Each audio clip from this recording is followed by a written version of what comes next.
এর আগে যখন বাংলাদেশের নির্বাচন নিয়ে কথা বলতো ভারত, তখন সবসময় ইনক্লুসিভ নির্বাচনের কথাটা বলতো। এবারে আসলে নির্বাচনের জন্য শুভকামনা জানিয়ে দিল ভারত। বাস্তবতার সম্মুখীন হচ্ছে যে হ্যাঁ, আওয়ামী লীগ যেমন সত্য, বিএনপিও তেমন সত্য। তারা কি ধরেই আমি নিয়েছে এটাকে খুব পরবর্তী সভ্যভাবে বলতে প্রধানমন্ত্রী চাই। তারেক রহমান? হাদির যেই সেন্টিমেন্টটা, যেটা পুঁজি করে সে রাজনীতি করতে, অর্থাৎ ভারত বিরোধী যে একটা, এটা ভারতের যারা নেতা তারা অনেক বেশি প্রজ্ঞাবান। তাহলে কি এরকম যে ভারত আসলে এখন একরকম মানে পোল্টি দিচ্ছে, বা বেগম খালেদা জিয়ার মৃত্যুর পরে জানাজা দেখে বুঝে গেছে যে আর কোনো সম্ভাবনা এই নাই। পোল্টিটাকে আওয়ামী লীগও দিল কিনা? মানে যখন দেখছি যে বেগম জিয়ার মৃত্যুর পরে যে শোক বার্তা, বেগম খালেদা জিয়াকে আমরা জেলে রেখেছি, বেগম খালেদা জিয়াকে আমরা বাড়ি থেকে বের করেছি, কি লাভ হয়েছে বলেন? একরকম তাচ্ছিল্যই করা হতো যে মরি মরি করে, বয়স তো ৮০ হয়েছে, এখন তার জন্য এত কান্নাকাটি করে কি লাভ? যখন ১.৫ কোটি ২ কোটি লোক জানাজায় উপস্থিত হয়, তার মানে হচ্ছে আপনার ওই আইনসম্মত কর্মকাণ্ডকে তারা সমর্থন করে না। একটা গাড়িতে আগুন দিতে কি ৩০০ লোক লাগে? আপনি ৩০০ লোক দিয়ে মামলা করছেন কেন? আজকে এখন আপনার নামে ৩০০ লোক দিয়ে মামলা হচ্ছে। কিন্তু স্যার, উনি কি বঙ্গবন্ধুকে ভালোবেসে মগে ছবিটা দিতে চাচ্ছেন, নাকি উনি বুঝতে পারছেন যে এই প্রস্তাব দিলে উনি ব্যবসাটা পাবেনি?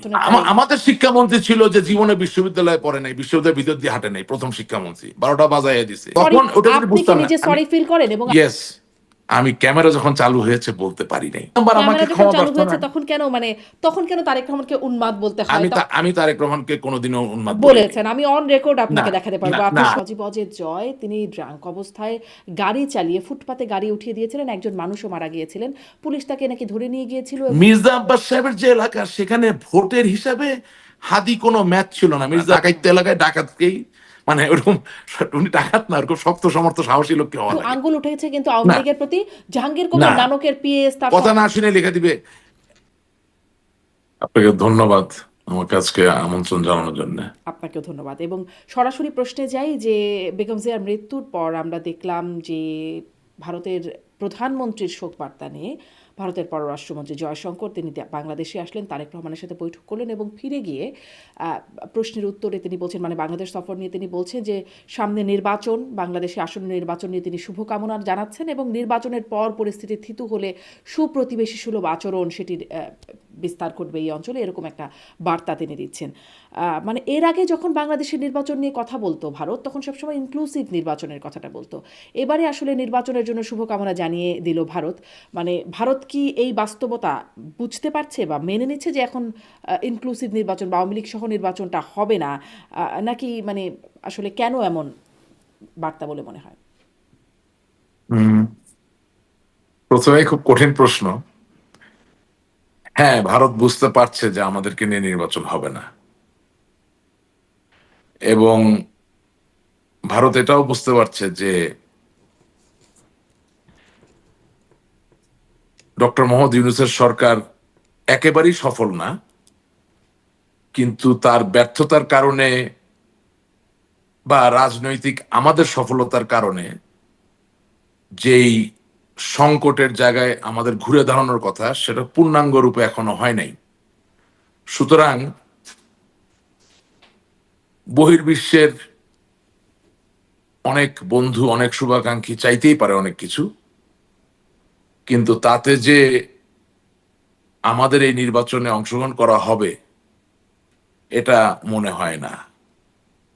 ভারত আসলে ঠিক কখন এবং বুঝলো? মানে এতদিন তো শুনে এসেছে যে ইনক্লুসিভ নির্বাচন হতে হবে, যদিও না, ২৪ এটা নির্বাচনের এটা আগে এটা আসলে কখনো যেটা, ভাবা হতো না।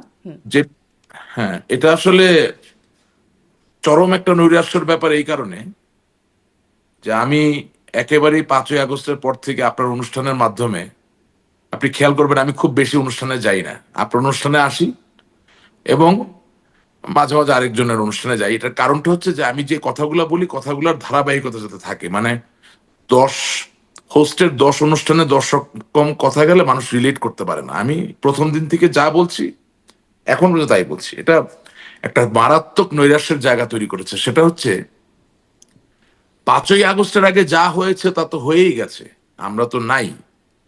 কিন্তু ৫ই আগস্টের পরে, যেটাকে ইংরেজিতে বলা হয় এভলিউশন, পলিটিক্যাল এভলিউশন, অর্থাৎ রাজনৈতিক বিবর্তন, এটার সাথে আমরা এখনো সংযোগ স্থাপন করতে পারি নাই। এবং ভারত বাংলাদেশের বন্ধু, অবশ্যই ভারতের সাথে আওয়ামী লীগের একটা সুনিবিড় সম্পর্ক আছে, এবং ভারতের সাথে বঙ্গবন্ধুর কন্যা জননেত্রী শেখ হাসিনার একটা সুনিবিড় সম্পর্ক আছে। কিন্তু দিনের শেষে বাস্তবতা হচ্ছে ভারত তো নিজেরটা বুঝবে। এবং যেটা হয়েছে যে বিশেষত হাদির মর্মান্তিক হত্যাকাণ্ডের পরে যেই জানাজাটি হলো, সেই জানাজার মধ্যে দিয়ে একটা জিনিস প্রকাশিত হলো যে তার কথাগুলো রেজোনেট করেছিল। অর্থাৎ একেবারে টিপিক্যাল রাজনীতিবিদ বলতে আপনি আমি যা বুঝি, যে পাঞ্জাবি পায়জামা পরে গ্রামে গঞ্জে ঘুরছে, হাত মেলাচ্ছে, ঘরে ঘরে যাচ্ছে, 21 শতাব্দীতে সেটা not necessarily very important factor. The reason being যে নতুন প্রজন্ম বলুন অথবা প্রৌঢ় বলুন বা বৃদ্ধ বলুন, প্রত্যেকের হাতে তো একটা হাতিয়ার রয়ে গেছে যেটার নাম মোবাইল ফোন। অ্যান্ড যখন কোনো ব্যক্তি কোনো মতবাদ, কোনো দর্শন, কোনো আদর্শের কথা বলছে, সেটা যদি কোনোভাবে কোনো মানুষের মনোগ্রাহী হয়, তাহলে এটা ছড়িয়ে যেতে খুব বেশি সময় লাগে না। এবং অনেস্টলি স্পিকিং, আমি হাদির রাজনৈতিক যে দিক দর্শন সেটার সাথে একমত নই সর্বক্ষেত্রে, কিন্তু সে যখন বলে আমি ইনসাফ চাই সমাজে, সেটার সাথে আবার আমি একমত। কারণ আমি আওয়ামী লীগ করি বা বিএনপি করি বা জাতীয় পার্টি করি অথবা ইনকিলাব মঞ্চ করেন, প্রত্যেকের কিন্তু বাংলাদেশের মানুষের জন্য ইনসাফ বা সুবিচারই চাওয়ার কথা। সুতরাং সেখানে কোনো মত পার্থক্য থাকার কোনো সুযোগ নাই। এবং দেখা গেল যে ওই জানাজায় এত লক্ষ লক্ষ মানুষ হওয়ার পরে আমাকে কিন্তু ভারত থেকে কয়েকজন সাংবাদিক ফোন করে জিজ্ঞেস করেছেন যে আপনার এটা সম্বন্ধে মতামত কি, হোয়াট ইজ ইউর রিডিং। আমি তাকে বলছি এটা হচ্ছে সহজ সরল সমীকরণ। এর ফলাফল হচ্ছে যে এই মানুষগুলো ভারত বিরোধী যে সেন্টিমেন্ট তাকে প্রতিনিধিত্ব করে। অর্থাৎ বাংলাদেশের 18 কোটি মানুষ তার ওই জানাজায় যায় নাই, আপনার 14 লক্ষ বা 15 লক্ষ বলা হচ্ছে গিয়েছে। তো 14 লক্ষ 15 লক্ষ বাংলাদেশের বিভিন্ন পর্যায় থেকে এসেছে, বিভিন্ন জায়গা থেকে এসেছে। এবং এরা হাদির যে সেন্টিমেন্টটা, যেটা পুঁজি করে সে রাজনীতি করতো, অর্থাৎ ভারত বিরোধী যে একটা সেন্টিমেন্ট সে লালন করত, সেটার তারা ধারক বাহক, সেটার তারা প্রতিনিধিত্ব করে। সো এটা ভারতের যারা নেতা, তারা অনেক বেশি প্রজ্ঞাবান। তারা একেবারেই একটা সলিড, একেবারে প্রুভেন একটা ডেমোক্রেটিক প্রসেসের মধ্যে দিয়ে আসে। They have a track record, যার জন্য তারা এটাকে অবজ্ঞা করতে পারছেন না, অবজ্ঞা করছেন না, এটাকে তারা আমলে নিচ্ছেন। হ্যাঁ, আমরা কতটুকু নিতে পারছি আমার আচ্ছা, আসলে আপনাদের প্রসঙ্গটা তাহলে আসি। তার মানে কি এরকম যে ভারত আসলে হাদি হত্যাকাণ্ডের পর সেই জানাজার না, প্রেক্ষাপটে তারপরেই একরকম না, অনুধাবন হলো যে তারপরে না, ইনক্লুসিভ নির্বাচন না তারা বা আপনারা বাদ? না, এটা তো একটা, শুনেন, জানাজাটা একটা ডেমোক্রেটিক টুলে রূপান্তরিত হয়েছে। এটা আমি এর আগেও একদিন একটা অনুষ্ঠানে বলেছি।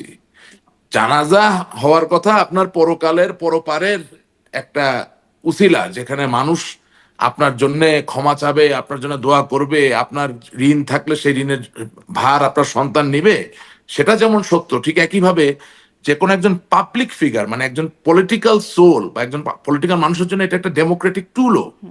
অর্থাৎ আমি আওয়ামী লীগকে সমর্থন করেই, আওয়ামী লীগের আদর্শে বিশ্বাস করেই বলতে চাচ্ছি যে আওয়ামী লীগ ছাড়াও তো আরো দল সমাজে থাকবে বা আছে। যখন কোন দলের নেতা, আমি এখন হাদি থেকে চলে আসব বিএনপির চেয়ারপারসন বেগম খালেদা জিয়ার জায়গায়, যে আমরা 15 বছর যেটা করেছি ধরেন, হ্যাঁ, আহ, আপনি সেদিন আমাদের দলের একজন শীর্ষ শীর্ষ নেতা বলবো না, কেন্দ্রীয় নেতা, তার ইন্টারভিউ নিচ্ছিলেন, সে বলছিল সবকিছু নাকি আইনসম্মত ভাবে হয়েছে। হ্যাঁ, আইনের পরেও তো কথা থেকে যায়। আইনসম্মত ভাবে বেগম খালেদা জিয়ার সাথে আপনি যাই করেছেন, যখন 1.5 কোটি 2 কোটি লোক জানাজায় উপস্থিত হয়, তার মানে হচ্ছে আপনার ওই আইনসম্মত কর্মকাণ্ডকে তারা সমর্থন করে না। এখন আপনি যদি নিজে একটা গণতান্ত্রিক দল হন, আপনি যদি জনগণের দল হন, তাহলে তো জনগণের পছন্দ বা অপছন্দটাকেও তো আপনাকে গায়ে লাগাতে হবে। এর মানে এই না যে সবসময় আপনাকে আইন ভাঙতে হবে, বাট আমি বলতে চাচ্ছি যে কতটা আসলে আমরা কি অর্জন করলাম। এবং আমার ধারণা ভারতের পররাষ্ট্রমন্ত্রী মহোদয় জয়শঙ্কর সাহেব খুবই প্রজ্ঞাবান একজন ব্যক্তি। উনি কিন্তু টিপিক্যাল পলিটিশিয়ান না, হিজ এ ব্যুরোক্রেট। মানে আপনার পররাষ্ট্র বিষয়ক আমলা ছিলেন, শীর্ষ আমলা ছিলেন। হ্যাঁ, রাজনৈতিক একটা তো জায়গা আছে। আর প্লাস ভারতের যারা রাজনীতি করেন তাদেরকে আমাদের ভালো না লাগলো এটা বাস্তব, যে তারা টাইম টেস্টেড, হ্যাঁ, সময়ে তারা পরীক্ষিত যেই তাহলে কি দলেরই হোক। এরকম মানে আপনার কথার মধ্যে অনেকগুলো এখন বিষয় আবার চলে আসছে যেগুলো আমাকে পরে হয়তো জি, প্রশ্ন করতে হবে, সাথে সাথে করতে পারলে ভালো হতো, কিন্তু হয়তো করব যে তাহলে কি এরকম যে ভারত আসলে এখন একরকম মানে পোল্টি দিচ্ছে, বা যদি একটু ভালোভাবে বলি বা অবস্থা বুঝে তাদের অবস্থান বদলাচ্ছে, বিষয়টা কি এরকম? ধরুন যদি এখন শেখ হাসিনা ক্ষমতায় থাকতেন, প্রধানমন্ত্রী হিসেবে থাকতেন, আপনারা সরকারে থাকতেন, তাহলে কি এইরকমভাবে জয়শঙ্কর আসতেন, বা মানে হতো কি এরকমটা? মনে হয় না এভাবে আসতেন, বা তার থেকেও বড় কথা পোল্টি দেওয়া শব্দটা ব্যবহার করতে চাই না। ভারত তো একটা পরাশক্তি এবং আমাদের পরম মিত্র দেশ। আমি এভাবে বলতে চাই যে তারা বাস্তবতার সম্মুখীন হচ্ছে যে হ্যাঁ, আওয়ামী লীগ যেমন সত্য, বিএনপিও তেমন সত্য। তারা কি ধরেই আমি নিয়েছে এটাকে খুব পরবর্তী সভ্যভাবে বলতে প্রধানমন্ত্রী চাই। তারেক রহমান? মানে তার সাথে আমার দেখা আমার করা। হুম, হ্যাঁ, আমার মনে হয় তাই। এই স্পেকুলেশনটা খুব জোরদার, জোরদার একটা স্পেকুলেশন আছে। এবং আমিও যখন আহ, নির্মোহভাবে বিশ্লেষণ করি, যদি আওয়ামী লীগ নির্বাচনে অংশগ্রহণ করতে নাই পারে, যদি যেমন ধরেন আমরা বলছি না যে 2024 সালে 7ই জানুয়ারি নির্বাচন ছিল আওয়ামী লীগের জন্য আমি ডামি নির্বাচন। তো এখন আওয়ামী লীগের মতো একটা বড় দলকে বাদ দিয়ে যখন আপনি একটা নির্বাচন করছেন, ওইটাও তো আরেক ধরনের আমি ডামি নির্বাচন। সেটা হচ্ছে খুব উন্নত মানের নির্বাচন, তা কিন্তু না। তো সেই নির্বাচনে তারেক জিয়া সাহেব প্রধানমন্ত্রী হবেন, এটা স্পেকুলেট করা যায় খুব ক্যালকুলেটেড অ্যানালিসিস করে, কিন্তু একটা জনাব রাশিদ রহমান, স্পেকুলেশন করা একটু যায়। পার্থক্য আছে কিনা? মানে নিশ্চয়ই আওয়ামী লীগকে ছাড়া নির্বাচনের একটা সমালোচনা তো প্রচণ্ড রকমের থাকতেই পারে, কিন্তু 24-এ যে আমিডামি নির্বাচন, সেখানে আসলে বিরোধী কোনো দলই ছিল না। জাতীয় পার্টি মোটামুটি আওয়ামী লীগের মতো করেই নির্বাচন করতো, তাদের কথা না মতোই শুনেন, নির্বাচন করতো। কিন্তু এখন কিন্তু জামাতকে একটা শক্তিশালী অবস্থানে দেখা যাচ্ছে, শক্ত বিরোধিতা শুনেন, দেখা যাচ্ছে। না আমার মনে হয় না, একটু ডিফারেন্ট ব্যাপারটা। আমি আপনাকে প্রথম কথা বলি। প্রথম কথা, এই নির্বাচন থেকে আওয়ামী লীগের বিরাট বড় শিক্ষা নেওয়ার ব্যাপার আছে। আপনি জাতীয় পার্টির মতো একটা পলিটিক্যালি ডিবেটের মানে ভিতরে থাকা একদম বিতর্কিত একটা সত্তাকে যেভাবে ব্যবহার করেছেন, এবং তারা যেভাবে সুযোগ সুবিধা নিয়েছে, হ্যাঁ, আজকে দেখেন সেই জাতীয় পার্টি আওয়ামী লীগের 15 বছর মধু খেয়েছে, সবভাবে খেয়েছে। আজকে তারা ওই নির্বাচনে অংশগ্রহণ করছে। একবারও কি তারা বলছে যে আমি আওয়ামী লীগ ছাড়া এই নির্বাচনে যাব না? তার মানে এখান থেকে আওয়ামী লীগের শিক্ষা নেওয়ার ব্যাপার আছে। তা বলছে না, এক, তবে আওয়ামী লীগকে নির্বাচনে আচ্ছা, অংশগ্রহণ করতে দেওয়া উচিত, তারা এটা বলছে।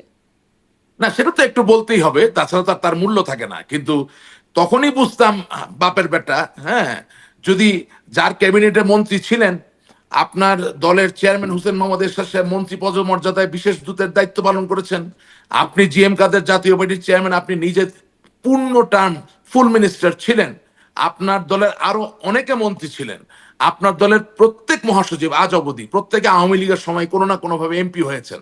কিভাবে হয়েছেন সে জায়গায় যেতে চাই না, সেটা বাদ দিলাম, বাট হয়েছেন তো, বেনিফিশিয়ারি সাম অর দি আদার। তো সেই জায়গায় আপনার অবস্থানটা কি থাকা উচিত ছিল, যে ওকে, আওয়ামী লীগের যদি কোনো লোকের প্রতি সুনির্দিষ্ট অভিযোগ থাকে, তার কোনো ব্যক্তির প্রতি সুনির্দিষ্ট কোনো অভিযোগ যদি প্রমাণিত হয়ে যেয়ে থাকে, তারা নির্বাচন করবেন না। কিন্তু আওয়ামী লীগের মতো জনমানুষের একটা দল, বঙ্গবন্ধুর দল, স্বাধীনতার দল, সেই দল নির্বাচন করে না, আর আপনি 15 বছর তার সাথে ছায়ার মতো চললেন, আজকে আপনি তার জন্য একটা প্রতিবাদ করতে পারেন না। খুবই নির্লিপ্ত চিত্তে বলছেন আওয়ামী লীগ নির্বাচন করলে ভালো হয় বা আওয়ামী লীগের নির্বাচন করা উচিত। এটা আর যাই হোক, আপনি আমাকে যাই বলেন, একজন আওয়ামী লীগের কর্মী হিসেবে I don't accept this at all. এবং আমরা তো যথেষ্ট গভীরের মানুষ, অনেক খবরাখবর আমরা রাখি। জাতীয় পার্টি মন্ত্রী থাকুক বা না থাকুক, কি কি সুবিধা নিয়েছে, কোথা থেকে কি পেয়েছে, এভরিথিং ইনশাল্লাহ আই নো। আমি এগুলো এখন সামনে আনতে চাই না। আমি শুধু চাই আওয়ামী লীগের যারা নেতাকর্মী আছেন, লক্ষ কোটির নেতাকর্মী, তারা এখান থেকে শিক্ষা গ্রহণ করুক। আর খোদার ফজলে আওয়ামী লীগের নীতি নির্ধারক যারা মনে করেছিলেন যে জাতীয় পার্টিকে দিয়ে আদৌ কোনো পারপাস সার্ভ হবে, তারাও একটু শিক্ষা গ্রহণ করুক যে এই জাতীয় পার্টি হচ্ছে একটা ফুটবলের মতো গোল জিনিস।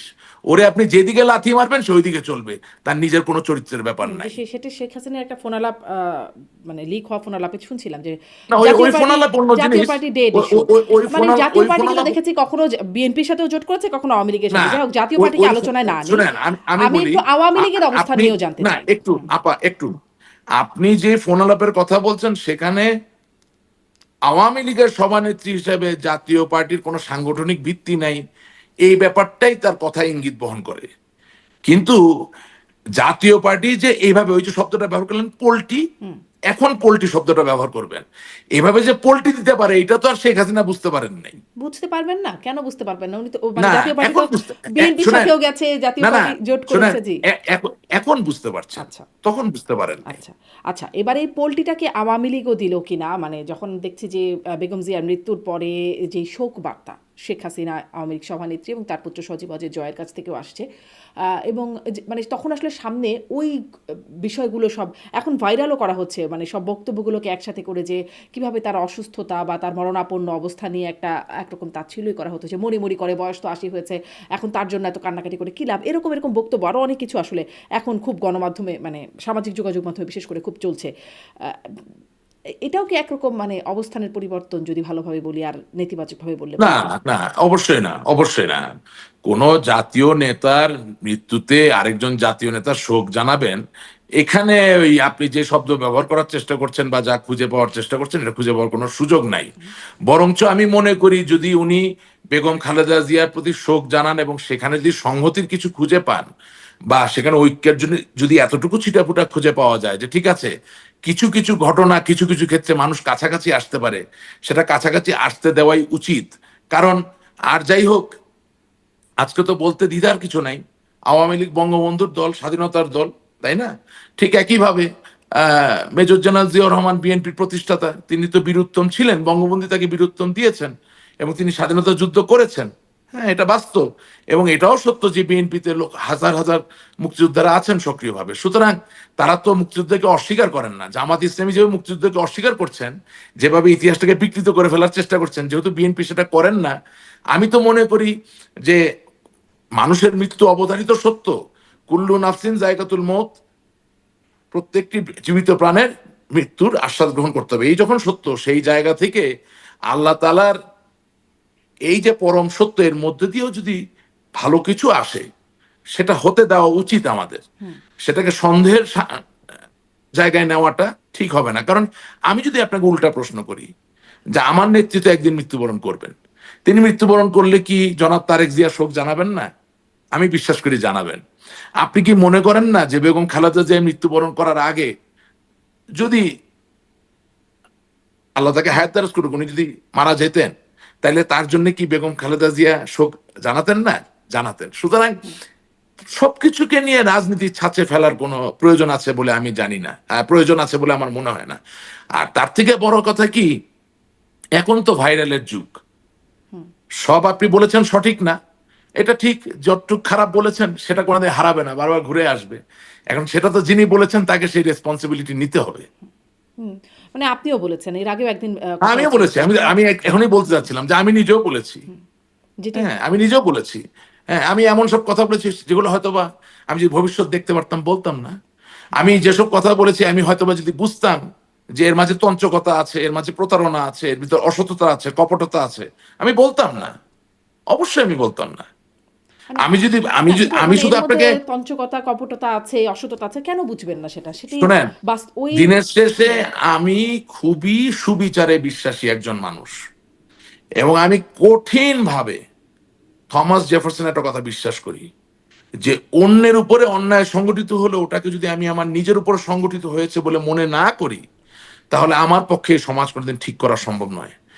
আপনার এই অনুষ্ঠানে আমি বহুদিন বলেছি, যুদ্ধ অপরাধ, সন্ত্রাস, জঙ্গিবাদের কথা বলে গত 15 বছরের আওয়ামী লীগের শাসন আমলে যেভাবে লক্ষ লক্ষ মানুষের নামে মামলা হয়েছে, সেই মামলা নিষ্পত্তি না করে তাদেরকে 17 বছর 15 বছর ধরে ঝুলিয়ে রাখা হয়েছে।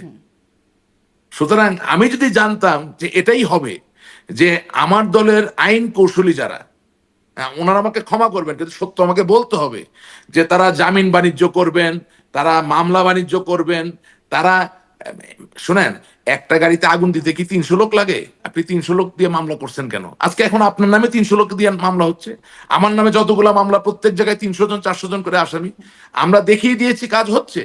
তো ঘটনা হচ্ছে যে অনেক ব্যাপারে অনেক কথা হয়তো আমি বলতাম যদি আমি বুঝতে পারতাম যে তখন সেখানে ইতিমধ্যে ফ্যাক্ট এটা ছিল যখন আপনি বলছিলেন, তখন কিন্তু ইতিমধ্যে এই ফ্যাক্টগুলো চলছিল যে না, 300 জনের নামে মামলা, একটা এই গাড়ি করে ফ্যাক্টগুলা, মামলা। হ্যাঁ এই ফ্যাক্টগুলো যেমন ছিল, এখন আপনাকে দায়িত্ব নিয়ে বলছি যে আমার যে ইউটিউব চ্যানেল আছে রাশেক রহমান নামে, সেখানে 2,500-এর মতো আমার টক শো এবং লাইভ বক্তৃতা সব রাখা আছে, ওখানে গিয়ে দেখবেন। আমি এই কথা বারবার বলছিলাম যে আইনমন্ত্রী আনিসুল হক সাহেবের উচিত বাংলাদেশের 64 জেলার প্রধান আইন সরকারি আইন কৌশলী যারা আছেন তাদেরকে ডেকে বলা যে আমাকে হাল নাগাদ করে হিসাব দাও যে কয়টা মামলার বিচার কার্য সম্পন্ন হয়েছে, কয়টার জামিন বাতিল হয়েছে বা কয়টার জামিন এখনো আছে। এই চাপটা দিলে কি হতো, আজকে যেসব লোকরা প্রতিশোধ নিচ্ছে আমাদের উপরে, তাদের একটা বিরাট বড় অংশই প্রতিশোধ নিত না। এটাই বাস্তবতা, এটাই রিয়ালিটি। এবং আমি আপনাকে বলি, অন রেকর্ড আপনার প্রোগ্রামে আমি বলছি যে আমি তো আপনার জুলাই মাসের 16 তারিখ থেকে আমি দেশের বাইরে, আমি আমার ব্যক্তিগত কাজে দেশের বাইরে গিয়েছিলাম, আমি আসতে পারিনি, রাইট? অথচ আজকে 19টা হত্যা মামলার আমি আসামি, এবং প্রত্যেকটা মামলায় 300-400 জন করে আসামি। এখন প্রশ্ন হচ্ছে, যেই মামলার 1 নাম্বার আসামি সাবেক প্রধানমন্ত্রী বঙ্গবন্ধু কন্যা জননেত্রী শেখ হাসিনা, সেই মামলার আমি কিভাবে 5 নাম্বার আসামি হই বা 6 নাম্বার আসামি হই? বাংলাদেশের প্রধানমন্ত্রী যদি হত্যা করার নির্দেশ সত্যিই দেয়, তাহলে সেখানে আর কোনো রাশেকের জায়গা আছে, আর প্রয়োজন আছে বলেন? তো এইসব কপটতা, প্রতারণা, বাটপারি বলেন, যাই বলেন, চলছে, মামলা বাণিজ্য চলছে। এবং এই মামলা বাণিজ্যের কারণেই আজকে আমাদের শত শত লক্ষ লক্ষ নেতা কর্মীরা তারা তাদের ভয়েস এক্সপ্রেস করতে পারছেন না। এবং আপনি যে বাস্তবতা হচ্ছে আমরা প্রতিশোধের কথা এখনো বলছেন যে এখনো এক রকমের প্রতিশোধের শিকার হচ্ছেন, তখন যদি এরকম মামলা বাণিজ্যগুলো না হতো বা মানে ভুয়া মামলাগুলো কম না হতো, হতো, তাহলে হয়তো কম এরকম হতো হতো, না। মানে এই কম হতো। প্রতিশোধটা কি সামনে বন্ধ হবার ইঙ্গিত দেখেন? ধরেন আপনারাও বলেন, মানে মানে আমি আপনাকে আপনাদের একটু, নেতাদের সাথে যখন আমি যে প্রশ্নটা করি, যখন আপনাদের নেতাদের সাথে কথা হয়, তখনও আপনারা বলেন যে আসলে সেই 15ই আগস্ট বেগম জিয়ার জন্মদিন পালন, 21শে আগস্ট তার একটা ক্ষোভ, রাগ, সেটির একটা বহিঃপ্রকাশ তো ছিলই। তার তার প্রেক্ষিতে আবার একটা রকম অবস্থা এখন যখন তারেক রহমানকে না দেখা যাচ্ছে, তারেক রহমানের না বক্তব্যের মধ্যে সবাই বলছেন একটা পরিমিতি বোধ দেখা যাচ্ছে। ধরুন তিনি যখন জানাজায় কথা বলছেন, ওই 2 লাইন মায়ের জন্য সন্তান হিসেবে তিনি ক্ষমা চাইছেন বা ঋণ থাকলে খুব সাধারণভাবে সন্তান হিসেবে যা বলেন, মানে তার বক্তব্য থেকে সামনে কি আচ্ছা মনে হচ্ছে যে একটা এই প্রতিশোধের জায়গা থেকে একটু সরে আসার মতো অবস্থান তৈরি হচ্ছে? আচ্ছা, আমি আপনাকে এই জিনিসটা একটু ভেঙে বলতে চাই এখন। হ্যাঁ, বেগম খালেদা জিয়া 15ই আগস্টে কেক কাটেন, অবশ্যই এটা আমি সমর্থন করি না, অবশ্যই আমি এটা সমর্থন করি না। কিন্তু বেগম খালেদা জিয়া 15ই আগস্টে সমর্থন করে বলে ঠাকুরগাঁয়ে রহমত নামে কোন বিএনপির সমর্থককে আপনি মামলা দিবেন, সেটা কি আপনি মেনে নিবেন? সেটা কি করা যায়? নিশ্চয়ই না। 21শে আগস্ট গ্রেনেড হামলা অবশ্যই আমি মানি না, এটা বঙ্গবন্ধু কন্যা জননেত্রী শেখ হাসিনাকে হত্যা করার চেষ্টাই তো, কোনো সন্দেহ নেই এই বিষয়ে। এই ধরনের গ্রেনেড হামলা বাংলাদেশ কোনো পৃথিবীর কোথাও এরকম গ্রেনেড হামলা শোনা যায়নি, স্নাইপার এবং গ্রেনেড দুটা মিলিয়ে, রাইট? জনাবা আইবি রহমান আজকে পৃথিবী থেকে গত হয়েছেন। হ্যাঁ, আরো অন দ্য স্পট 22 জন লোক মারা গেছেন, কত শত শত লোক গ্রেনেডের স্প্লিন্টার নিয়ে ঘুরছে, তারাও হয়তো গ্রেনেডের কারণে মারা গেছেন, আমরা জানি না। বহু লোক প্রাণ দিয়েছে। অবশ্যই জনাব তারেক রহমান 21শে আগস্টের গ্রেনেড হামলার যতটুকু দায়, সেই দায়ের বিচারের যেই জায়গা, সেটা অবশ্যই যেই সরকার ছিল, আছে, থাকবে, তাদের দায়িত্ব। কিন্তু 21শে আগস্টের গ্রেনেড হামলার জন্য আপনি আমার রংপুর মিঠাপুকুরের আজহার নামে কোনো লোককে ঢুকাই দিলেন জেলের ভিতরে, সেটা তো আর হচ্ছে না, সেটা তো হওয়া উচিত না। অল আই এম সেইং যে আমরা ফোকাস ছিলাম না, আমরা সম্প্রসারিত হয়ে গিয়েছিলাম, কারণ আমরা প্রত্যেকটা জায়গায় বাণিজ্য খুঁজে পাচ্ছিলাম। শুনে আমি এখন নাম বলবো না আপনাকে, বাংলাদেশের কোনো এক দূতাবাসের দায়িত্বপ্রাপ্ত একজন সরকারি কর্মকর্তা, উচ্চ পদস্থ, আমি তো ধরেন এই জুলাই মাসে দেশে বাইরে যাওয়ার পরে কোথায় আশ্রয় পাবো, কোথায় থাকবো, আমার তো আর বিদেশে কোনো ঘর বাড়ি ছিল না ভাই, এটা একদম পয়েন্ট অফ রেকর্ড, আমার এখনো কোনো ঘর বাড়ি নেই, বাট আমি নিরাপদে আছি, এই তো বাস্তবতা। কোথায় সেটেল করব, কোথায় বাচ্চাটা স্কুলে যাবে, কোথায় লেখাপড়া, সেটা ঠিক ছিল না। যেহেতু অনেকগুলো দেশে গিয়েছি, গোপনে হোক যেভাবেই হোক, সরকারি ওই কর্মকর্তার সাথে, পররাষ্ট্র মন্ত্রণালয়ের কর্মকর্তার আমার কথাবার্তা হয়েছে। তিনি আমাকে বলতেছেন, স্যার আপনি কি আপনাদের ব্যর্থতাটা বুঝতে পারতেছেন? আমি বলছি, না বুঝতে পারতেছি না তো। বলছে, স্যার আমি এই পররাষ্ট্র মন্ত্রণালয়ে চাকরি করি আজকে 20 বছর, জীবনে কোনোদিন কেউ আগ বাড়ায় এসে বললো না যে এই দূতাবাসের মগ দরকার, বিশেষায়িত মগ, মানে যে কফির মগ বিশেষায়িত দরকার। যেই না আপনারা সরকারে আসলেন, শুরু হয়ে গেল বঙ্গবন্ধুর ছবি দিয়া বিশেষায়িত মগ দেওয়ার প্রস্তাবনা। এখন স্যার আমার সচিব মহোদয়ের ঘাড়ে কয়টা মাথা আছে যে কোনো একজন আম, ওদেরকে কি বলে যারা এইসব ফ্র্যাঞ্চাইজ আইটেম বানায়, মানে এই ধরনের সাপ্লায়ার যদি প্রস্তাব দেয় যে বঙ্গবন্ধুর ছবি দিয়ে বঙ্গবন্ধুর শতবার্ষিকী দিয়ে আমি বিশেষায়িত মগ দিতে চাই, হ্যাঁ, ইন্ডিয়ার দূতাবাস, থাইল্যান্ডের দূতাবাস, বুলগেরিয়ার দূতাবাস, কিন্তু স্যার উনি কি বঙ্গবন্ধুকে ভালোবেসে মগে ছবিটা দিতে চাচ্ছেন, নাকি উনি বুঝতে পারছেন যে এই প্রস্তাব দিলে উনি ব্যবসাটা পাবেনি এবং 50 টাকার মগটাকে উনি 300 টাকায় বিক্রি করতে পারবেন? এই যে একটা কথা, এই মগ থেকে আপনি এটাকে আর বড় জায়গায় নিয়ে যান, সব জায়গায় এটাই হয়েছে। এবং আমার ভয় যে জনাব তারেক জিয়া এই যে আমি দামি নির্বাচনে জিতবেন, বাংলাদেশের প্রধানমন্ত্রী হবেন, উনিও কি এই বিশেষায়িত ব্যবসা বাণিজ্যের হাত থেকে নিজেকে রক্ষা করতে পারবেন? প্রতিটা কঠিন সময়কে সম্মুখীন হতে গেলে, মানে মুখোমুখি হতে গেলে একটা টিম লাগে। আমাদের দলের টিম কি? এখন যে আমাদের এত বড় সংকট, আপনি যে কাউকে জিজ্ঞাসা করেন এক কথায় প্লিজ ডিসক্রাইব, ধরেন মার্কিন একজন সিনেটর জিজ্ঞেস করলো আওয়ামী লীগের কোনো বড় নেতাকে যে ভাই আপনাদের একটা টিমের নাম বলেন যারা এই সংকটকে মোকাবেলা করবে, আমরা কোনো নাম বলতে পারবো? করিছে পরিছে খাইছে এই বলা ছাড়া আর কোনো লোক আমাদের আছে বলেন?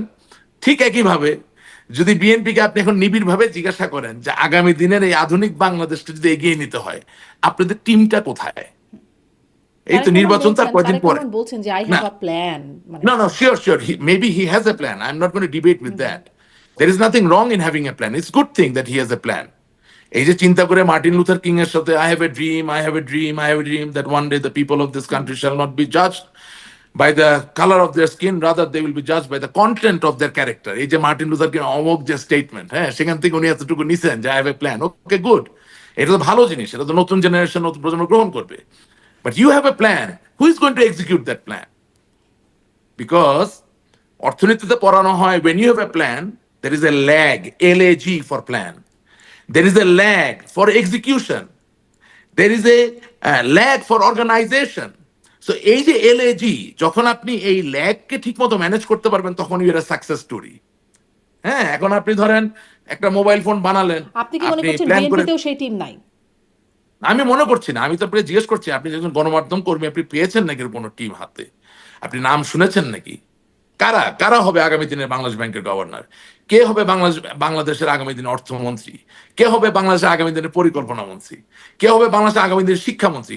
আপনি 5ই আগস্টের পরে যে মব দেখছেন, যে মব নিয়ে আমরা কথা বলছি, এবং ডক্টর মোহাম্মদ ইউনূস ব্যর্থ হয়েছেন এই মবকে সামলাতে গিয়ে, সেই মবকে যদি চিরকালের জন্যে বিদায় জানাতে হয় এবং বাংলাদেশের মানুষকে যদি সহনশীল করতে হয়, তাহলে এই যে বিশাল কর্মযোগ্য শিক্ষামন্ত্রীকে পালন করতে হবে বাংলাদেশের মানুষের মনন হৃদয়ে পরিবর্তন আনার জন্য।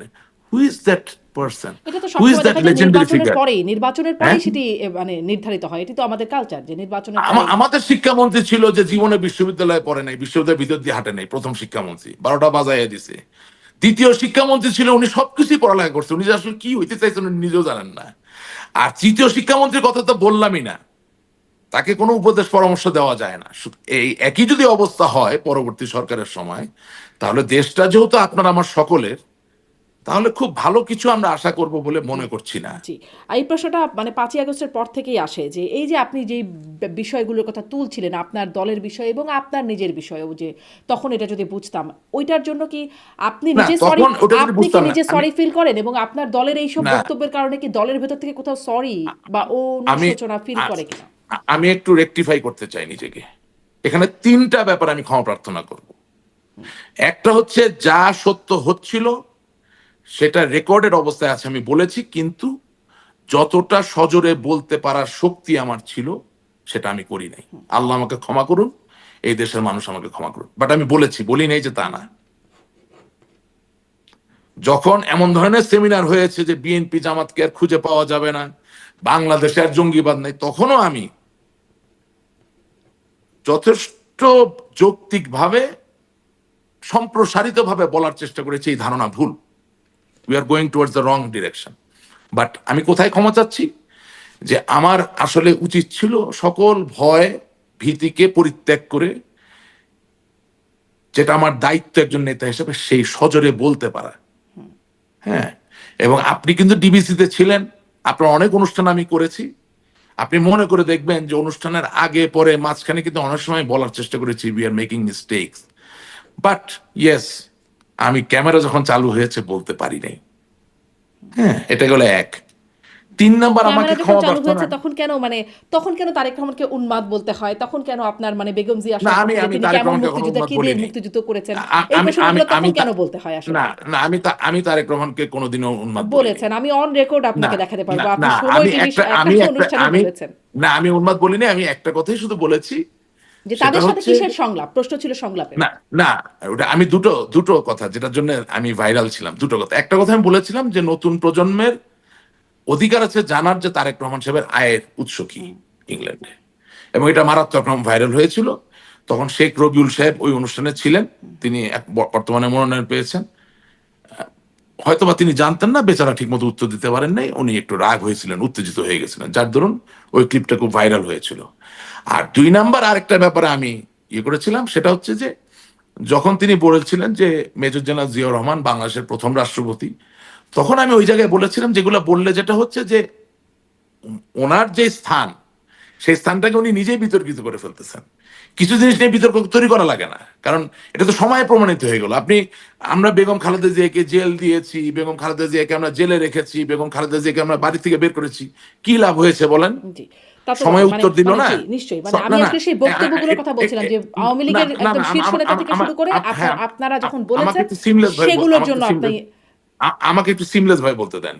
তো যেটা হলো যে বেগম খালেদা জিয়ার জানাজায় সময় সময় প্রমাণ করে দিল, আল্লাহ তাআলা প্রমাণ করে দিল যে আপনি অনেক কিছু করতে পারেন, কিন্তু জনগণের ভিতরে জায়গা থাকলে তারা আপনি কাউকে শূন্য করতে পারবেন না। ঠিক একইভাবে পলিটিক্যাল রিটরিক আমাদের থাকতে পারে, কিন্তু দিনের শেষে রিয়েল বাস্তবতা কি সেটাও আমি বলেছি। সেজন্য আমি বলছি যে ওটা যত জোরে আমার বলতে পারা উচিত ছিল, সেটা আমি বলতে পারি নাই। আর দ্বিতীয় কথা, উল্টো কথাটা জোর দিয়ে বলেছিলেন। না, ওটা বলতে পারি নাই, তো বললাম তো যেটা বলা উচিত ছিল। হ্যাঁ, এমনকি যেটা এই যে এখন আপনার এখানে বললাম না, মামলা বাণিজ্য, মানুষকে হয়রানি করা, এগুলো আমরা খুব জোর দিয়ে তো আমি বলতে পারি নাই। আমি এটা বলেছি, বিভিন্ন সেমিনারে বলেছি, বাট কোনো টক শোতে এসে আমি এভাবে বলতে পারিনি। পরের দিকে সময় টিভি এইসব জায়গায় বলা শুরু করলাম, যখন দেখলাম যে অবস্থা খারাপ। বিকজ প্রথমে তো আমার দায়িত্ব হচ্ছে বলে শুধরানোর চেষ্টা করা। আমরা তো যাদের হাতে ক্ষমতা আছে তাদেরকে বিভিন্নভাবে বলার চেষ্টা করেছি, please don't do this, you must come out of this. কে কার কথা শুনে বলেন? হ্যাঁ, কে কার কথা শুনে? আর তার মধ্যে তো তখন একজন ছিল দেখছিলাম যে খোদার কোনো ফজলে। রকম সংলাপ, তাদের সাথে কিসের সংলাপ, এটি ছিল আপনারও আচ্ছা, অবস্থান। এখন দেখছি আচ্ছা, আওয়ামী লীগের অফিসিয়াল ফেসবুকে বলছে এখনো সংলাপ হতে পারে, আলোচনা হতে পারে এই বিষয়ে। এখন কি একটা রিয়েলাইজেশন আপনাদের মধ্যে কোথাও হ্যাঁ, থেকে এখন আসছে, হয়তো এখন তো মুখে আওয়ামী বলছেন না, লীগের তাই কি? এখন এখন আওয়ামী লীগের এই পেজ নিয়ে খুব বেশি কথা বলি না, কারণ এই আওয়ামী লীগ কখনো আহ, মরহুম বেগম খালেদা জিয়ার উপদেষ্টা ছিলেন, বীর মুক্তিযোদ্ধা ফজলুর রহমান সাহেবের বক্তৃতাও চালায়। কখনো দেখি রুমিন ফারহানা, যে বিএনপির এমপি ছিলেন, বর্তমানে বহিষ্কৃত হয়েছেন, বহিষ্কার হওয়ার আগে বিএনপিতে থাকা অবস্থায় যা বলে সেটাও দেখি চালায়। মানে আওয়ামী লীগের পেজের চালাতে উপর তার সমস্যা কারো কি? হাত চালাতে নাই। সমস্যা কি? না, চালাতে সমস্যা হচ্ছে যে দিনের শেষে আপনি কাকে এন্ডোর্স করতেছেন, কি এন্ডোর্স করতেছেন। তারা যদি আর সঠিক কথা এখন বলে এন্ডোর্স করলে না, সমস্যা কি? না, আর এখন যদি আপনি এটা এন্ডোর্স করেনি, তাহলে আগে করলেন না কেন? যে প্রশ্ন আপনি আমাকে বলছেন, আমি একই প্রশ্ন করতে পারি যে তাহলে আগে করলেন না কেন? So let's not get into that, let's get into the fundamentals. What are the fundamentals? দেশ যদি ভালো চলে আগামী দিনে, তাহলে মনে করবেন যে আওয়ামী লীগের যারা নির্দোষ লোক আছেন, নেতাকর্মী, তাদের জন্য দেশ ভালো হবে। ঠিক আছে? আর দেশ যদি ভালো না চলে, তাহলে পৃথিবীতে অনেক দেশই ধ্বংসপ্রাপ্ত অবস্থায় চলে গেছে, আমাদের অবস্থাও তাই হবে। একটু এটাই রিয়ালিটি। দেশ ভালো চলবে কিনা সেটি সামনে নির্বাচন প্রসঙ্গে একটু কথা বলবো আপনার সাথে, অল্প ছোট ছোট করে শুনতে চাইবো। কিন্তু একটা প্রসঙ্গ সেদিন শুনছিলাম আরেকটি টক শোতেই, সেই একই প্ল্যাটফর্ম যেখান থেকে আপনার প্রসঙ্গ আমার কাছ থেকে টানছিলাম। না, না, না, আপনার নয়, সম্প্রতি একটা টক শো, যুগান্তরের বর্তমান যিনি সম্পাদক আব্দুল হাই শিকদার, তিনি বলছিলেন যে 1991 সালের ঘটনা, আমি আসলে ওই যে প্রতিশোধের রাজনীতি সেটি নিয়ে যে কথাটা বলছিলাম তার প্রেক্ষিতে এই প্রসঙ্গটা টানতে চাই, যে তখন নাকি তখনকার বিরোধী দলীয় নেত্রী শেখ হাসিনা তার পুত্র সজীব অজের জয় তিনি ড্রাঙ্ক অবস্থায় গাড়ি চালিয়ে ফুটপাতে গাড়ি উঠিয়ে দিয়েছিলেন, একজন মানুষও মারা গিয়েছিলেন, পুলিশ তাকে নাকি ধরে নিয়ে গিয়েছিল এবং তখন শেখ হাসিনা তৎকালীন প্রধানমন্ত্রী বেগম খালেদা জিয়াকে ফোন করেছিলেন এবং বলেছিলেন যে আপনার কাছে মা হিসাবে এটা অনুরোধ করছি, এরকম একটা বক্তব্য তার কাছ থেকে শুনছিলাম। আমি আসলে এই বিষয়টা জানি না, এরকম কি কোনো বিষয় আসলে ছিল যে সম্পর্কটা এরকম একটা পর্যায়ে ছিল, এরকম কি ঘটনা কি আসলে ছিল, জানেন আপনি? সজীব হচ্ছে জয় ভাইকে তো আমি আমার 13-14 বছর বয়স থেকে চিনি। আমি তো জীবনে ড্রাঙ্ক হইতে দেখিনি, আর আমি তো আর বেডরুমে যাওয়া লোক। আমি তো এমন না যে ওই দূর থেকে সালাম দেওয়ার জন্য, নট এক্স্যাক্টলি দ্যাট। হ্যাঁ, প্রধানমন্ত্রীর সন্তান হওয়ার পর অবশ্যই কিছু প্রোটোকলের ব্যাপার থাকে, বাট আদারওয়াইজ আপনি যেই সময়কালের কথা বলছেন তখন আমার যেই পরিমাণ অ্যাক্সেস, যেভাবে আমি যেতে পারি, হ্যাঁ, অনেক আমার অনেক বন্ধু বান্ধব যারা এখন they're in very good place in the society, তারা তো আমার ওই কারণে বস বস ডাকে, কারণ আমার তো ওই বাসায় তো বেডরুমে উঠতে তো আমার কোনো প্রোটোকল লাগতো না। সো আমি তো কোনোদিন মদ খেতে দেখলাম না। হ্যাঁ, আর এমন সব জিনিস নিয়ে আলাপ করা, যিনি লিখতেছেন ওনারও তো আশেপাশে দেখা দরকার। এইগুলো মানে হয়েছে কি, আমাদের রাজনীতিটা আমরা কোথায় নামিয়েছি, আমরা জিনিসটা ঘরের ভিতর নিয়ে গেছি। রাজনীতিবিদদের ছেলে মেয়ে, তাদের ঘর, তাদের একান্ত নিজস্ব সময়ে কি দোতারা বাজাইলেন না গিটার বাজাইলেন, কাবাব খাইলেন না মুরগির রোস্ট খাইলেন, এটার মধ্যে ঢুকে যাচ্ছি। You can't solve any problem like মানে দ্যাট। এরকম দ্যাট ইজ কোনো নট। ঘটনার অস্তিত্ব আসলে আপনি আমি জানি না, আমার তো আমার জানা মতে নাই। আমি তো মদ খেতে দেখি নাই, জি আমি তো মাতাল হইতে দেখি নাই। জি স্পষ্ট। এটা এমনি মানে ঘটনাক্রমে জানতে চাইলাম যে এরকম কি ঘটনা আসলে ছিল কিনা, মানে কারণ এটা আমার বাবা তো এখন 34 বছর ধরে আওয়ামী লীগের কোষাধ্যক্ষ। আপনি মনে করেন এটা এমনি এমনি তো না, আওয়ামী লীগের গঠন তো 3 নাম্বার পজিশন। তো আমরা তো ঘরের খবর কিছু জানি। তো কই, আমি তো দেখলাম না জি কিছু। সজীবতী জয়কে দেখছি যে তিনি বলছেন যে মানে নববর্ষের শুভেচ্ছা জানিয়ে ঐক্যবদ্ধ হবার কথা বলছেন দেশের স্থিতিশীলতার স্বার্থে, মানে খুবই সাধারণ কথা এবং জেনেরিক সেন্সে একটা কথা তিনি বলছেন। আসলে কাদেরকে ঐক্যবদ্ধ হবার কথা বলছেন? কারণ আমরা এর মধ্যে আবার দেখছি যে জামাতের আমির তিনি রয়টার্সকে দেওয়া সাক্ষাৎকারে বা তারেক রহমানের সাথে বৈঠকের পরেও একরকম বোঝা যাচ্ছে তারাও ঐক্যমতে সরকারের কথা চিন্তা করছেন। না, ঐক্য ওখানে তো আসলে জামাত ইসলামের জন্য যেটা হয়েছে এটা একটা খুব মজার ব্যাপার হয়েছে। বেগম খালেদা জিয়ার মৃত্যুর পরে জানাজা দেখে বুঝে গেছে যে আর কোনো সম্ভাবনা নাই, সুতরাং ঐক্যের কথা তো বলবেই। তারা তো বিএনপি কে ল্যাং মারার জন্য প্রস্তুত ছিল। দে আন্ডারস্টুড যে বাংলাদেশের মানুষ, এটা আপনার অনুষ্ঠানে আমি আগেও বলেছি, তারা যেভাবে ভাবছে তারা কোনোদিন ওই সমর্থন পাবে না। শুনেন, এখানে একটা ব্যাপার হয় কি, ধরেন আমার ফেসবুকে যখন আমি কোনো পোস্ট দিই বা আপনার অনুষ্ঠান যখন যায়, অনেক লোক গালি দেয়, বুঝলেন, আজে বাজে বাবা মা তুলে গালি দেয়। তাই মাঝে মাঝে চিন্তা করি যে আমার কি সমর্থন এতই কম যে এই গালি দেওয়া লোকের কাউন্টারে কেউ কিছু বলে না। তা আমি আমার যারা শুয়ানদি তাদেরকে জিজ্ঞাসা করি, বলে যে না ভাই, ভদ্রলোক গালি দেওয়ার উত্তর দেয় না, দেখে, আপনাকে সমর্থন করে, পছন্দ করে, ভালোবাসে, লাইক দেয়, হার্ট দেয়, কেয়ার সাইন দেয়, কিন্তু ওই গালির উত্তর দিবে না। তো কথা হচ্ছে যে জামাত ইসলামী একটা ক্লোজ নিট দল, এখানে যারা করেন তারা এত বেশি কমিটেড যে তাদের আওয়াজটা আসলে সাধারণ মানুষের থেকে একটু বেশি। জামাতের কোনো ভোটার কিন্তু সাধারণ কোনো মানুষ না, জামাতের প্রত্যেকটা ভোটার জামাতের কর্মী। এবং এই যে বেগম খালেদা জিয়ার যে জানাজা হলো, এর মধ্য দিয়ে জামাত ইসলামী ক্লিয়ার সিগন্যাল পেয়ে গেছে, nothing is going to happen.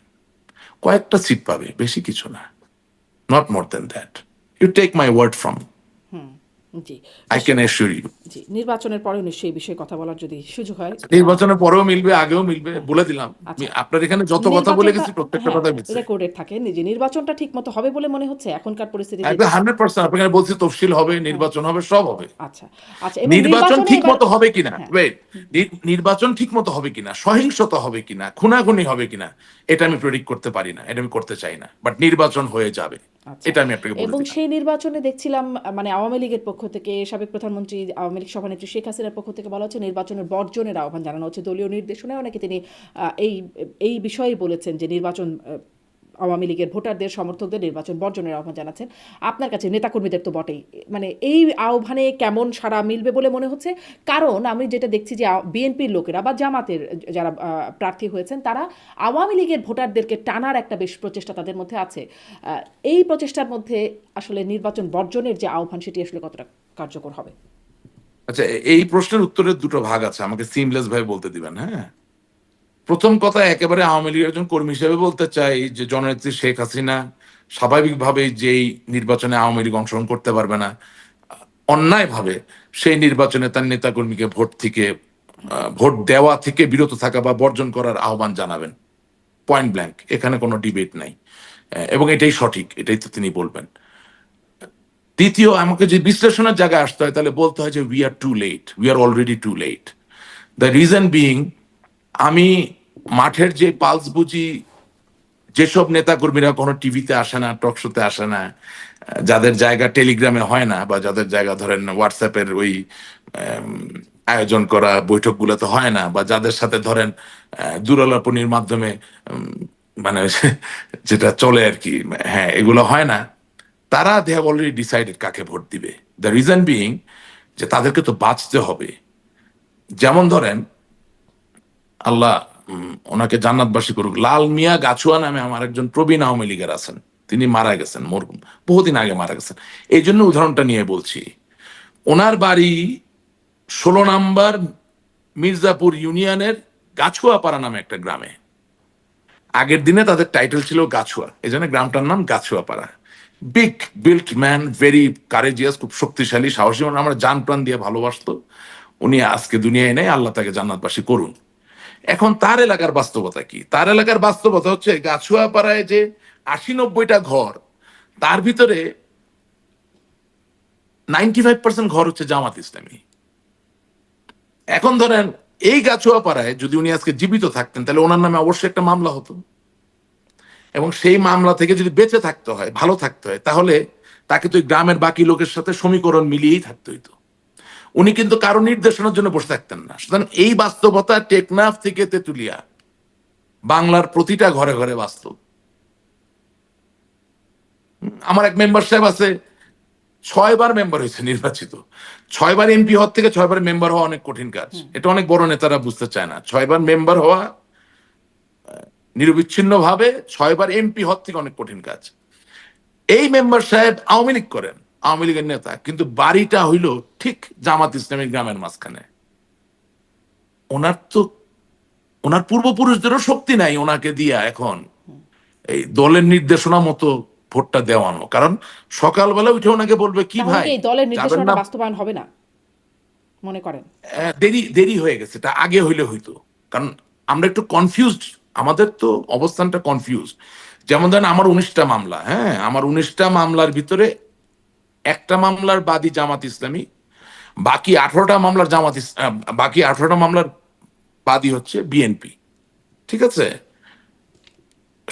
19টাই মিথ্যা মামলা। এখন আমি যখন আন্দোলনের ডাক দিচ্ছি, মানে নেত্রীর কথা শুনে যখন আমার ছেলেপেলেকে বলি যে যাও আন্দোলন করো, চেষ্টা করো, তখন তো আমরা আন্দোলন করছি ইউনূস সাহেবের বিরুদ্ধে। কিন্তু আমার বিরুদ্ধে বা আমার কোনো নেতা কর্মীর বিরুদ্ধে তো ইউনূস সাহেব একটা মামলা দেয়নি, মানে রাষ্ট্রের যে মামলা দেওয়ার ব্যাপার সেটা দেয় নাই। এটা কি হচ্ছে, যখন বিএনপি বা জামাতের দেওয়া মামলায় যখন আমরা গ্রেপ্তার হচ্ছি, সেই গ্রেপ্তার হওয়ার পরে যাতে আমরা জামিনে বেরিয়ে না আসতে পারি, সেই ক্ষেত্রে ওই থানার যে ওসি বা ওই জেলার যে এসপি, তারা অতি উৎসাহী হয়ে কোনো একটা সিগন্যালে সরকারকে বাদী করে একটা এডিশনাল মামলা দিচ্ছে। কিন্তু আপনি যে সংখ্যায় গোনেন, তাহলে 100-র মধ্যে 98টা মামলার বাদী হচ্ছে বেসরকারি ব্যক্তি, সেই 98-99 ভাগ বাদী হচ্ছে বিএনপি, 1 ভাগ হচ্ছে জামাত ইসলামী, আর টোটাল সেট এ, সেটার 1% হচ্ছে সরকার বাদী হয়ে মামলা দিচ্ছে। তো আমাদের যে আন্দোলন করার যে চেষ্টা, সেটার ফোকাসটা ভুল ছিল। এই জন্য আপনার অনুষ্ঠানে বোধহয় না, আরেকজন অনুষ্ঠানে আমি বলেছিলাম যে বিএনপি যখন ক্ষমতায় চলে আসবে, তখন এই মামলা নিয়ে আপনি কার সাথে ইয়ে করবেন, সংগ্রাম করবেন। কারণ এতদিন তো আপনি সংগ্রাম করছেন ইউনূস সাহেবের এগেনস্টে, কিন্তু দেখা যাচ্ছে কোনো মামলাই ইউনূস সাহেব দেয় নেই। তাহলে এখন নতুন করে শত্রুটা তখন কে হবে? সো কিছু কিছু ভুল হয়েছে, কিছু কিছু সমন্বয়হীনতা আছে, এটার জন্য আমাকে চরম মূল্য দিতে হইতে পারে। কিন্তু আমার পক্ষে তো আর স্বাধীনতা বিরোধী কোনো দল কোনোদিন করা সম্ভব না, স্বাধীনতায় বিশ্বাস করি। সুতরাং যেটা সত্য সেটা তো আমাকে বলতে হবে। আমি এই জন্য বলছি, আশা করি আমাকে শাস্তি দিয়ে হইলেও যদি ওনারা সঠিক সিদ্ধান্ত নেন, তাহলে লক্ষ কোটি আওয়ামী লীগের নেতা কর্মীদের ভালো হবে। হলাম না হয় বলির শিকার, অসুবিধা কোথায়? না, আপনি কি বলির শিকার হবার আশঙ্কা করছেন? মানে বলির হ্যাঁ, শিকার মানে কি, অবশ্যই বহিষ্কার? শিকার, এরকম কিছু? অবশ্যই স্বীকার করছি, মনে আশঙ্কা করি, এবং করলেও কোনো অসুবিধা নেই। এটা কারণ হচ্ছে যে ওই যে যখন থেকে আপনার অনুষ্ঠানে আমি সত্য কথা বলছি, আমি দেখছি যে আমার দলেরই কিছু লোকজন একটু বেয়াদবি করার চেষ্টা করে, যারা হয়তো বা সামনে কথা বলারও সামনে পড়লেও কথা বলতে পারবে না, সোজা করে দিব, কিন্তু ওই দূর থেকে বুঝেন না, সোশ্যাল মিডিয়া পাইছে তো একটু বেয়াদবি করার চেষ্টা করে। সেটা তো ওইসব নেতাদের ইঙ্গিতেই করে যারা ধরেন মনে করে যে আমার দ্বারা তাদের ক্ষতি হতে পারে সত্য কথা বলার কারণে। কারণ গত পরশুদিন গত পরশুদিন আওয়ামী লীগেরই খুব উঁচু পর্যায়ের একজন নেতা আমাকে ফোন করলেন এবং ফোন করে বললেন যে তুমি কাইন্ডলি 10 জন গ্রহণযোগ্য শিক্ষিত স্মার্ট ছেলে বা মেয়ের নাম প্রস্তাব করো যারা আওয়ামী লীগের ন্যারেটিভটাকে নার্চার করতে পারে। হ্যাঁ, তাই আমি বললাম ঠিক, আমি বললাম যে আমি জিনিসটা বুঝতে পারি না। বলে না, যাদের নামে মামলা নাই কিন্তু একটা সময় গিয়ে তারা হয়তো আমাদেরকে সাপোর্ট করতে পারে, কারণ আমাদের তো ভালো নতুন প্রজন্মের ছেলে মেয়েও দরকার। তাই আমি বললাম যে ওদেরকে আমরা কোন লিডারশিপ দেখাবো, মানে কাকে দেখে তারা কাজ করবে। মানে আমি তো কোনো একটা ইয়াং ছেলেকে যদি বলি যে ভাইয়া আসো একসাথে কাজ করি, সে বলবে যে কে নেতা, আপনি না অন্য কেউ। বা আমি এখন যেই নামগুলা বলবো 10 জন কেন, আমার পক্ষে তো একজনও খুঁজে পাওয়া সম্ভব না, কারণ তাদের তো কোনো গ্রহণযোগ্যতাই নাই। নতুন যেই জেনারেশনটা তৈরি হয়ে গেছে, যেটা আপনাকে আমি বলতে চাচ্ছি যে 5ই আগস্টের পরে পলিটিক্সের যে দিক প্রবাহের পরিবর্তন হয়েছে, বক্তৃতা দেওয়ার ভঙ্গি পরিবর্তিত হয়েছে, তর্ক বিতর্কের ভঙ্গিতে পরিবর্তন চলে এসেছে, বিতর্কের যে কন্টেন্ট তথ্য উপাত্ত সেখানে অনেক বেশি সমারোহ এসেছে এবং সেটাকে মোকাবেলা করতে হবে অনেক বেশি বুদ্ধিদীপ্ত ভাবে। সেই জায়গায় তো যেই ওল্ড সেট, তাদের প্রতি কোনো অসম্মান আমার নাই, তাদেরকে আমি সম্মান করি। তারা আমার সিনিয়র, চিরকালই তারা আমার সম্মানের জায়গায় থাকবেন, কিন্তু সক্ষমতার কথাটা তো চিন্তা করতে হবে। হ্যাঁ, সক্ষমতার কথা তাহলে ওই যদি যে আপনি চিন্তা করেন বলছিলেন যে তাহলে আওয়ামী লীগের টিম নাই, তাহলে টিম রেডি করার একটা কাজ কি হচ্ছে? এই যে নতুন ছেলে মেয়েদের খোঁজা হচ্ছে। ফেল ফেল করবে, এটা হবে না। এটা এভাবে খুঁজে কেউ আসবে না। আপনি আমি এখন নাম, আমি আর আপনার অনুষ্ঠানে আর কোনোদিন নাম তুলবো না, কারণ আমার আমার মুরব্বীরাও আমাকে বলছেন যে যে যেমন কাজ করবে তাকে তার ফল ভোগ করতে হবে। I don't want to mention any names, but like honestly speaking somebody, মানে আমি আপনাকে এইভাবে বলি, আমার একটা ছোট ভাই ছিল, হ্যাঁ, আছে এখনো ছোট ভাই, সে তার ডাক নাম হচ্ছে সাথী, পুরো নাম বলবো না। সে বলতেছে যে ভাই, ছাত্রলীগের কোনো মেধাবী ছেলে কি কোনোদিন কোনো নেতাকে তেল মারার জন্য ঘন্টার পর ঘন্টা এভাবে নাভির নিচে হাত দিয়ে দাঁড়ায় থাকে আর এরকম আধা সালাম দেয়, সালাম আলাইকুম ভাই, সালাম আলাইকুম। মানে বলছে আমরা তো মেধাবী ছেলে মেয়ে চিনি নাই, মেধাবী ছেলেমেয়েরা তো আর ঘন্টার পর ঘন্টা দাঁড়িয়ে আপনার কোনো বড় নেতাকে প্রোটোকল দিবে না। তার মানে এই যে চেঞ্জ, এই সিমিলার থিং, একজন young person he'll come to serve the purpose of Awami League, he or she will come up with a new idea to protect, project, and disseminate a narrative that will be acceptable to the general people of this country. If he or she thinks that he has to go and give protocol or he has to pay heed to a person who is not even intellectually anywhere near to him or her, the entire proposition becomes futile. এটা তো তখন it doesn't work anymore. আপনি মনে করেন এই যে I have a plan বা I have a dream, এগুলো যুগ থেকে যুগান্তরে কাজ করে কেন? বা ডিজিটাল বাংলাদেশ, বঙ্গবন্ধু কন্যা জননেত্রী শেখ হাসিনা 2008 সালে কেন কাজ করেছে? Because you have to come up with something যেটা ওই সময়কার নতুন প্রজন্মকে তাড়িত করবে এবং তার মনের বা হৃদয়ের জায়গাটাকে আপনি দখল করে ফেলতে পারবেন। ওই যে বললাম না, করেছি খাইছি গিয়েছি, এটা থাকতে পারে গ্রাম বাংলা, এটাকে অস্বীকার করার কিছু না, এটা পার্ট পার্ট এন্ড মানে পার্সেল আমাদের মানে যেটি সংস্কৃতি। তখন ছিল আওয়ামী লীগের, কিন্তু এটি এখন আপনি অ্যাবসেন্স দেখতে পাচ্ছেন, এটির উপস্থিতি আপনি না দেখতে না না পাচ্ছেন না, না। কেন? আপনি আপনি আপনি বঙ্গবন্ধুর নেতৃত্বকে হিসাবে নেন, উনি যখন প্যান্ট শার্ট পরতো, wow what a smart man. উনি যখন প্রিন্স কোট পরতো, wow what a good looking man. আবার মুজিব কোট পরতো, আরে বাপরে বাপ, সিংহ। আবার ইংরেজি যখন বলতো, হ্যাঁ ইংরেজির উচ্চারণ না কিন্তু ভুল ইংরেজি না তো, পারফেক্ট পারফেক্ট ইংরেজি। বাংলা যখন বলতো, বাংলায় তো ভুল নাই। আপনি সৈয়দ নজরুল ইসলাম সাহেবের স্বাধীনতা যুদ্ধের সময় তার ইংরেজি ইন্টারভিউগুলো শুনেন, একটা গ্রামাটিক্যাল ভুল নাই। তাজউদ্দিন সাহেবের একটা গ্রামাটিক্যাল ভুল নাই, কিন্তু তারা ইংরেজের সন্তান না, তারা বাঙালিরই সন্তান, বাঙালির উচ্চারণে কথা বলেছে। আবার এমএজি ওসমানী, ওনার ইন্টারভিউ শুনেন, চোস্ত ইংরেজি। তো কথা হচ্ছে কি যে you have to have content in you, আপনার ভিতরে মেটেরিয়াল থাকতে হবে। এটা না থাকলে তো আপনি কতদিন এরকম গায়ের জোরে অন্যের অন্যের এন্ডোর্সমেন্টে নেতৃত্ব চালানোর চেষ্টা করবেন? এবং তার থেকেও বড় কথা, এই যে নির্বাচন চলাকালীন সময় যে নির্দেশনাগুলো যাচ্ছে, এগুলো যাদেরকে দিয়ে দেওয়া হচ্ছে তাদের হাতে তো নেতা কর্মীদের টাকা, তাদের কথায় তো কোনো নির্দেশনা প্রতিপালিত হবে না আসলে। তাহলে সামারি করলে কি এরকম যে আপনাদের অনেক দেরি হয়ে গেছে এবং এবং যারা আসলে আহ্বান জানাচ্ছেন সেই নেতাদের প্রতি আসলে সেই আস্থা বিশ্বাস সেই জায়গাটা আসলে নাই? আচ্ছা, নাম না বলে বলি, স্বেচ্ছাসেবক লীগের বড় নেতা আমার এলাকার,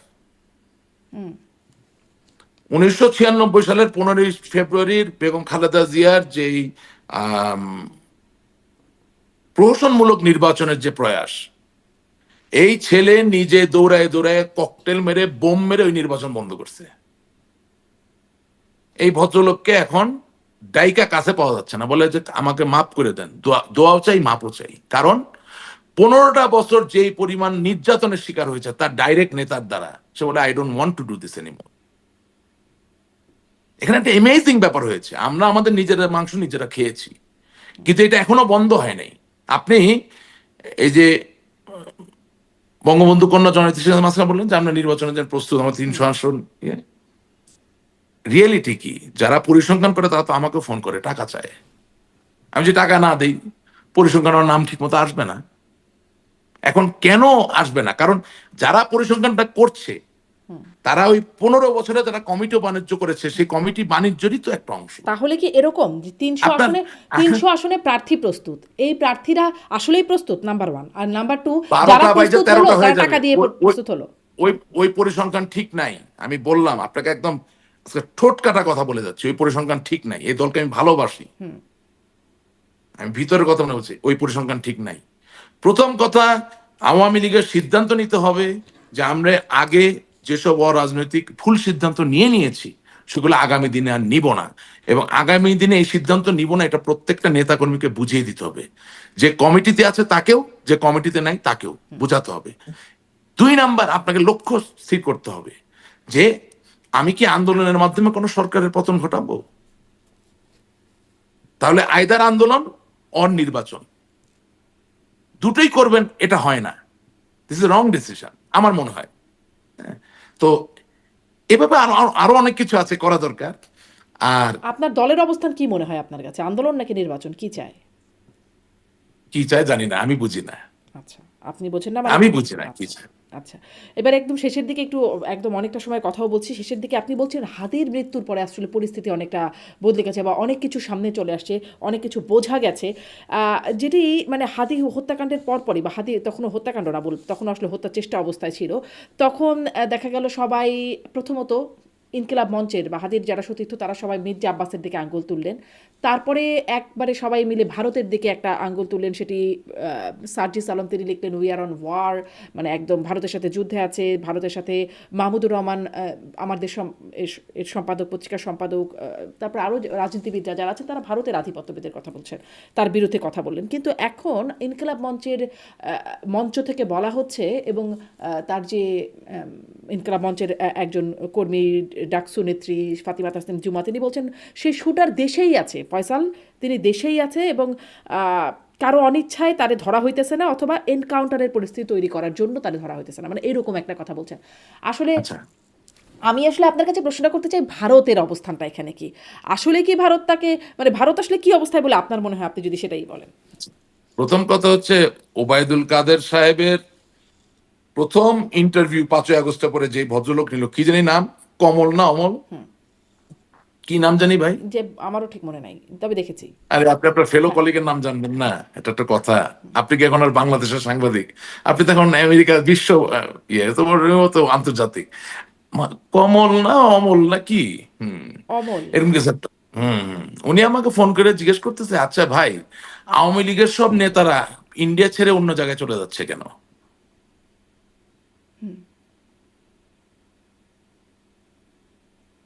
একটা হচ্ছে যে হয়তো বা অন্য কোথাও বেশি সুবিধা পাচ্ছে, আরেকটা হচ্ছে যে হয়তো বা এখানে কোনো সুবিধা পাবে না। এই জায়গায় থামলাম। হ্যাঁ, যেটুকু জানি ওইটুকু বলবো, আপনি যেভাবে জিজ্ঞেস করছেন সব কথা উত্তর দিতে পারি না। আচ্ছা, হ্যাঁ, আচ্ছা, 2 নাম্বার কথা হচ্ছে হাদির শুটার জনাব মির্জা আব্বাস, আমি এটা বিশ্বাস করি না, বিভিন্ন সমীকরণে বিশ্বাস করি না। কারণ জনাব মির্জা আব্বাস সাহেবের যে এলাকাটা, সেই এলাকাটা হচ্ছে হেজিমনি ভিত্তিক একটা এলাকা, অর্থাৎ এখানে বস্তি আছে, এখানে ওয়ার্কশপ পট্টি আছে, এখানে কমলাপুর রেল স্টেশনের বিশাল বড় একটা আধিপত্য ভিত্তিক একটা জনপদের জায়গা আছে। এসব জায়গায় ধরেন সাবের হোসেন চৌধুরী সাহেবের মতো একেবারে নিরেট খুব ভালো ভাবমূর্তির মানুষ ছাড়া, অথবা মির্জা আব্বাস সাহেবের মতো বিশাল লোকবল, হ্যাঁ, এ ধরনের লোক ছাড়া কেউ এখানে নির্বাচিত হওয়ার কথা চিন্তা করতে পারে না। যেমন ধরেন আহ, আলতাফ হোসেন গোলন্দাজ নামে মরহুম একজন এমপি ছিলেন আওয়ামী লীগের, যার সন্তান বাবেল গোলন্দাজ আওয়ামী লীগ থেকে এমপি হয়েছিল, ইয়াং ম্যান, আমার সাথে সম্পর্ক খুব ভালো, খুব ভালো মানুষ।